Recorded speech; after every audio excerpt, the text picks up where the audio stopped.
Hey, what's going on, everybody? Welcome to Feedbackwrench. This channel is all about entrepreneurship, side hustles, learning how to build more wealth and keep more of your own money. So if that interests you, hey, love for you to subscribe. Now, I've been converting my time in my car into more productive time for this YouTube channel. And today I want to talk about what are the first two stages that happen when you're starting any small business, right? So I've started two businesses. Not only have I started them, I've had quite a bit of success. I had a tax firm that grew into an amazing outsourced accounting firm, and then I have Feedbackwrench digital marketing. Now, in both of these businesses, I serve as a consultant and we provide B2B services. So not only have I tried these things and I've done them twice to success, but I've also consulted hundreds and hundreds of little small businesses, and I really want to help people pursue entrepreneurship. If you are looking for a way for you to get a great career, if you are all bound up and worried about whether or not you should go to college, or if you're just the kind of person that wants to go out and have a more adventurous life, I'm telling you, entrepreneurship might be a good option for you. But today I want to talk about there's two stages when you are building a business, and I think this approach really works. Now, I tend to lean towards the types of businesses that are more service businesses. This is also kind of true with retail, but whenever you're buying your own inventory and selling it, it's kind of a whole other deal. But the two stages are what I would encourage you to think about as you get going, so that you know that there's kind of an end game you want to get to, right? You want to start with the end in mind. And whenever you're building a business, this is a whole other video. Before you even start out with your services or your product or whatever that is, I want you to do the homework to say, what happens if I have success, right? Too many folks don't do the math. So for example, if you're a CPA, you do the math on how many tax returns you're going to have to do. Even if you charge $500 to $1,000 per tax return, how many tax returns do you have to do to have a reasonable net profit and a reasonable lifestyle? You'll start finding out that charging $300, $500, $600 for a tax return is a race to a bad lifestyle and no financial momentum. Whereas if you start with the end of mind, knowing that you want to serve as an outsourced accountant that provides a service for a high monthly retainer, and you start doing the math on, well, what if I charge $800 a month, $1,500 a month to be a bookkeeper? Then you start seeing with 15 to 20 clients, you're going to have a much better lifestyle.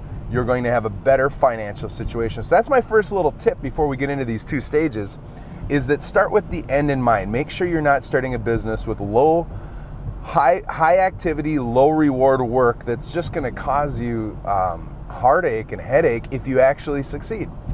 Now, here's the two stages. What we're finding in the digital era is that whatever company can attract people through search engine optimization or through search queries, right? For the core commercial keyword. So your core commercial keyword, if you were a babysitter, would be babysitters near me, or daycares near me, or if you're looking for realtors, it could be the word realtor or a home for sale. If you're looking for a remodeler, the keyword would be remodelers near me, right? The way that you will grow over time is that if you can get to a point where people find you through that search engine, through Google, through Bing, or as they're scrolling through their social media, however it is that they sit and consume information, or where they seek out information, you'll have an opportunity to intersect with them. And then when you intersect with them, whether it's your website or your social media, they're going to go along a buyer's journey. And I really think there's kind of three stages to this buyer's journey. This is straight out of HubSpot. HubSpot has some great material on this. I highly recommend looking at it. But the first is that you become aware of the company, usually through the awareness of a problem, right?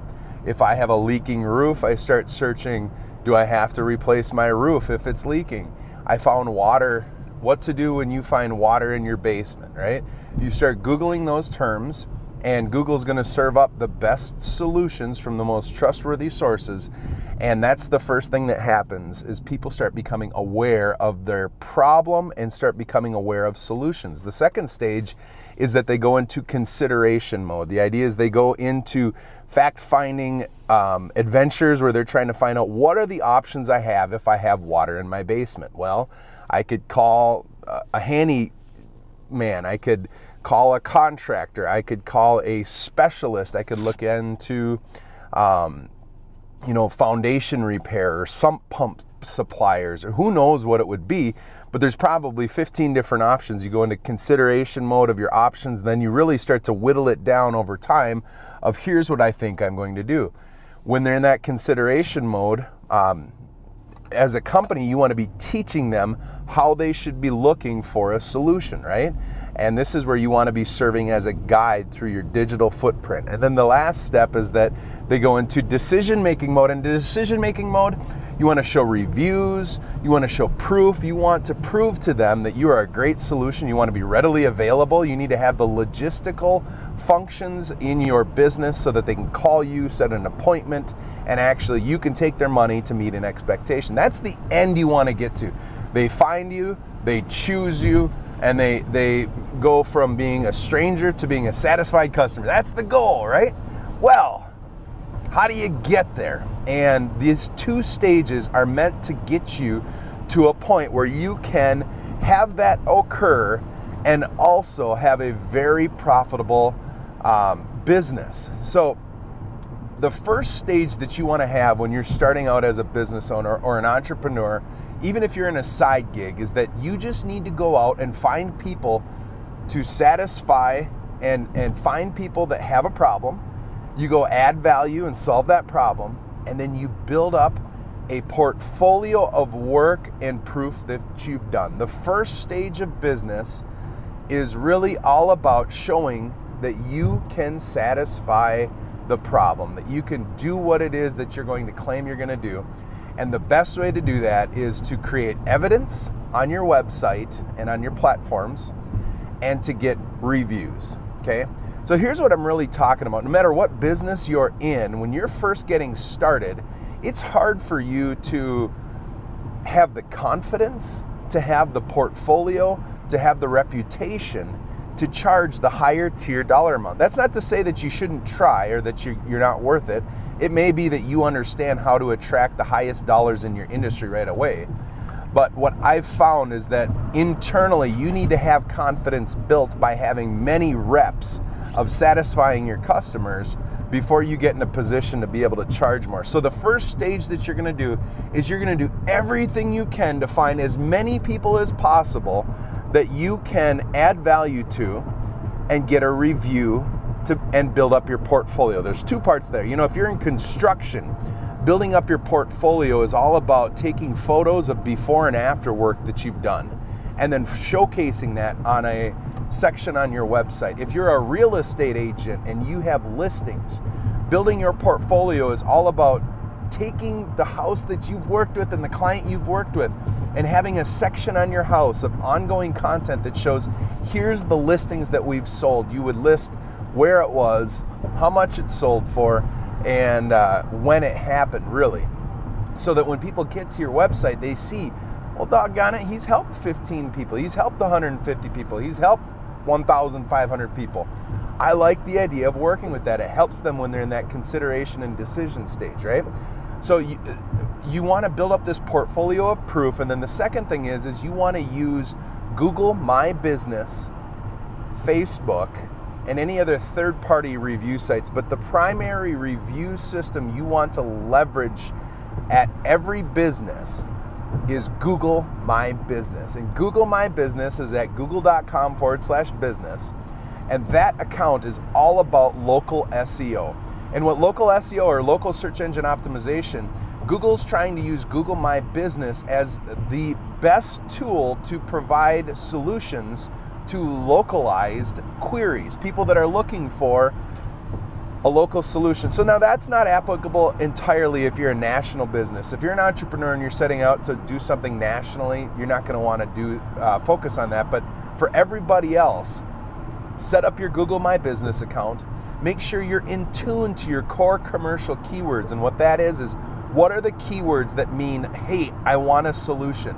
You know, if I'm looking for a restaurant, I'm looking for a chimney repair person, a masonry, a construction, a remodeler, an HVAC, a garage door repair. Those core commercial keywords are the things that people would search. You need to know those, and then make sure that you have your category set up in Google My Business. You actually choose a category, only choose one or two. Then you need to set up your services section of that Google My Business, and that's where you'll want to create sections and paragraphs that describe, and are kind of keyword optimized, but describe how you satisfy those core commercial keyword queries. And fill that out as much as you can. And then, so there's two things that are going to inform Google My Business when people start searching, or three things. The first thing is, do you have reviews? And as you build up more reviews, check out my page or our channel, I'll show you how to get reviews. But as you build reviews, Google is going to see that you satisfy queries, or that you satisfy customers. That's the first way. The second way is how that actual optimization in your services and your photos and how that profile is set up will help you optimize for local SEO. And then the third thing is Google actually sniffs into your website and will use what your website says you do to inform your Google My Business. So that'd be the last part of this initial phase.